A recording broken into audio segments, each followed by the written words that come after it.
নেটওয়ার্কে পয়সা পাওয়া যায়, কাজ করলে কমিশন পাওয়া যায়, কমিশন কেটে জমা দেওয়া যায়।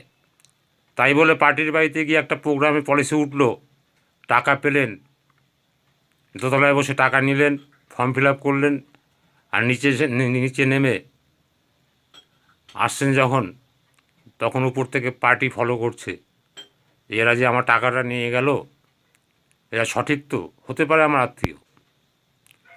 নিচে নেমে দেখছে, উপর থেকে পার্টি দেখছে আপনারা টাকা ভাগ করছেন, যে আমি তো কমিশন 1,500 টাকা পাবো, ওখান থেকে আমাকে আপাতত 300 টাকা দে।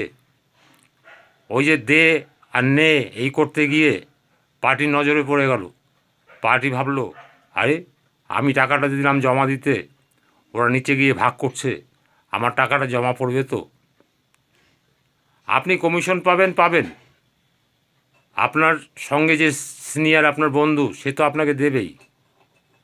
ওই বাড়িতে, পার্টির বাড়িতে আপনার টাকা ভাগ করার কী হয়েছে? এই সমস্ত গুণগুলো ত্যাগ না করলে পার্টি নিচে নেমে এসে বলবে, ভাই বাবু আমার পলিসিটা দাও তো, আমি দেখি কত টাকা দিলাম, বেশি দিলাম কি না, বলে টাকাটি নিয়ে ঘরে ঢুকে যাবে। তখন মজা বুঝবেন। কোথায় কি করতে হয়, কোথায় কি করতে হয় না, সেটা আপনাকে বিবেচনা করে চলতে হবে। পার্টি টাকা গুনছে, আপনি তখন পার্টির থেকে একটা একটা করে গুনছে, চোখ ঘুরিয়ে ঘুরিয়ে দেখছেন। কি দরকার? আপনি তখন অন্যমনস্কভাবে থাকুন না একটু। ওই টাকার দিকে তাকিয়ে থাকতে হবে হা করে।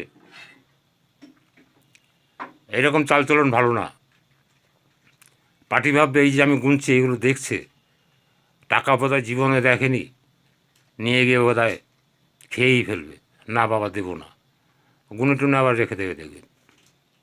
তাই খুব বিবেচনা করে আপনাকে চলতে হবে, বড় হতে হবে, না হলে কিন্তু আপনি জীবনে সাকসেস হতে পারবেন না।